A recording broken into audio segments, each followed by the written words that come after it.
Hey loves, welcome back to the DSM Podcast where we make space for softness, truth, and healing in real time. I'm so glad you're here. Today we're going to have a deep, honest conversation, one that might hit close to home. We're talking about the impact of trauma on self-love, how past pain, big or small, can shape the way we see ourselves, and how we can begin to reclaim that love we deserve. So if you ever felt unworthy, too much, or not enough, or disconnected from yourself, this episode is all for you. Trauma isn't always obvious. Let's start with this. Trauma doesn't have to be traumatic to be real. It can also be growing up in a home where emotions weren't safe. It can be constantly criticized or compared to others. It can also be experiencing betrayal, feel like you're left behind, or like heartbreak.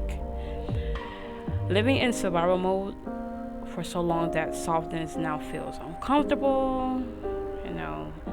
Trauma isn't any experience that overwhelms your nervous system. It makes you feel unsafe, emotionally, physically, or spiritually. And here's what many of us don't realize. Trauma doesn't just change how we see the world. It changes how we see ourselves, When we experience trauma, our brain goes into protection mode. It goes to fight, flight, freeze. It makes you feel, it starts to change your mood and your demeanor, because you can be in a happy mood and something from the past just comes up and it just triggers you, and like your whole demeanor towards like anybody you're around, it'll change because you're letting it take effect on how your mood is present. So like for instance, I'm around family, or I'm sitting in the living room, and let's say like something triggers a past, or something triggers something in the past that I've been through, and I'm sitting there and I'm dwelling on it, and I'm sitting there letting it get to I'm sitting there like listening to it and letting it make me angry. And I was just in like an okay mood. I was in a positive mood, and that's another thing. It's called negative thoughts. Your trauma can be negative thoughts as well. And then a family member comes up to you, or anybody that walks up to you, they start talking to you, and then your attitude towards them just like shifts in a bad way, and they're like, no, what's going on? In your mind, you're like, does this person deserve this type of attitude from me? They didn't do nothing to me. It's just that you're letting negative thoughts change your mood, and it can affect your relationships with others, family, friends, in actual intimate relationships. It can affect all of that. That's why when you think about something negative, try to say, you know what, that shouldn't be on my mind, or replace it with something positive. So like I was saying, the protective instincts. When we experience trauma, our brain goes into protection mode: fight, flight, freeze. And for some people, they say fawn. And those protective instincts can stick with us long after the danger is gone. So that can also look like overthinking everything you say.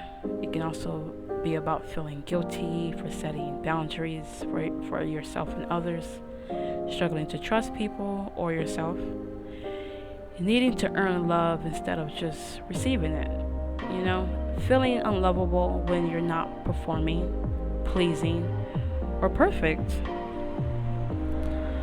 And the hardest part about all of this, you may not even realize you're doing it, but because it became your normal. But here's the truth behind all of it. Your trauma lied to you.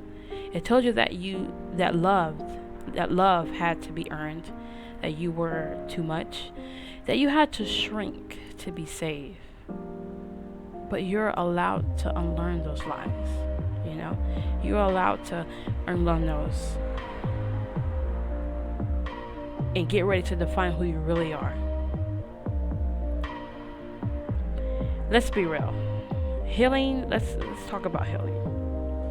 Healing isn't always pretty. It's messy, it's uncomfortable. It brings up everything you tried to bury. And that's normal.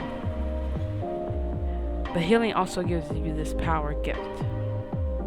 The ability to look at yourself and say, even though, or even with all I've been through, all the stuff I've taken inside, all the words and negativity words that people have given me, said about me, said to my face. This goes for anybody, everybody.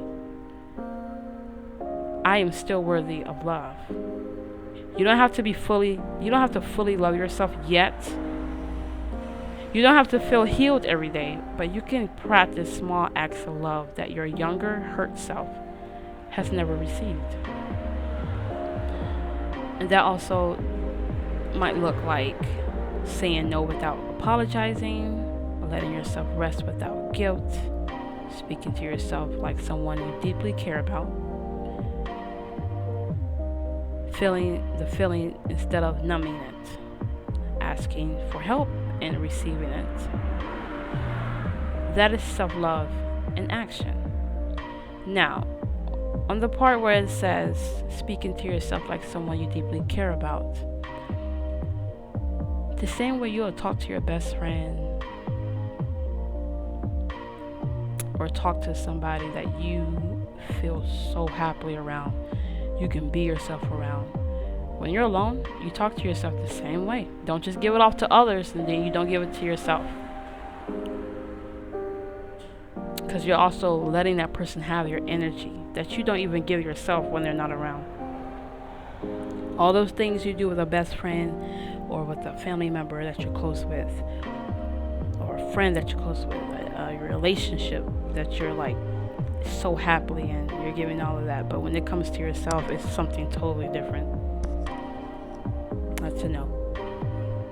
That's an absolutely no. So, a reminder for the women out there, anybody out there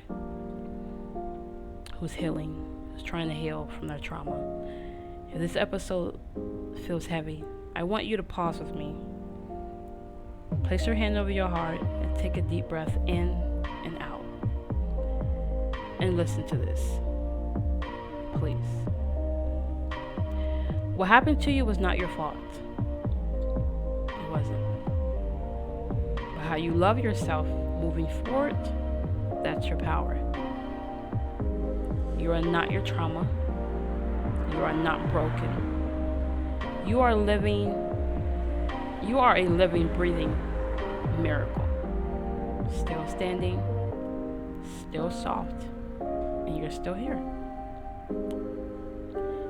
You deserve love, not the kind you have to beg for or perform for, the kind that sees your scars and stays.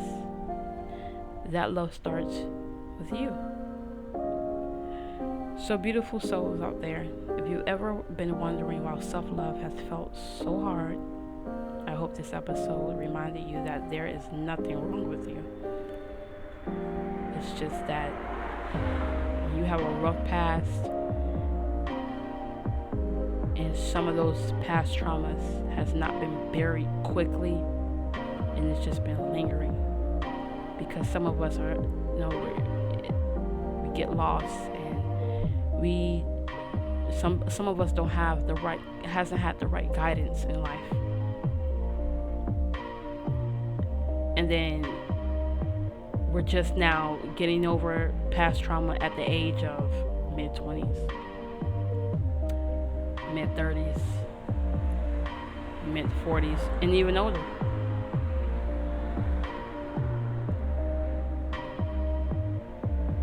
Thank you for being here with me today.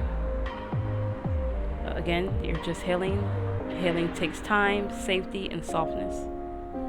And if no one's told you this recently, I am so proud of you, the person out there that's going through this type of episode in their life. For surviving, I'm proud of you. For choosing yourself, I'm proud of you. For listening to your body and heart, and still standing, Still smiling, knowing that you're going through so much inside.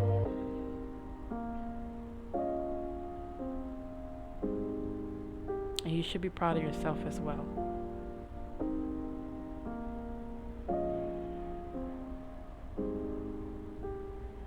You're holding a big weight on your back.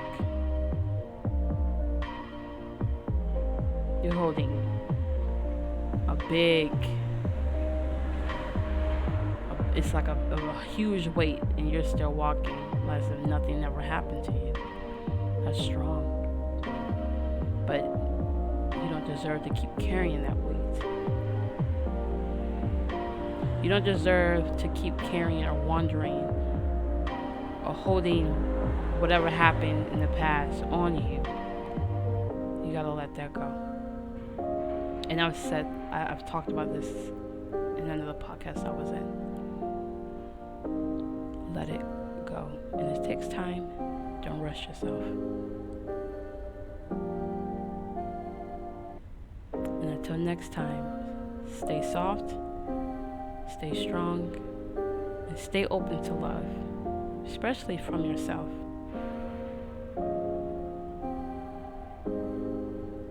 Love yourself first. And when you do, you'll be able to love other people.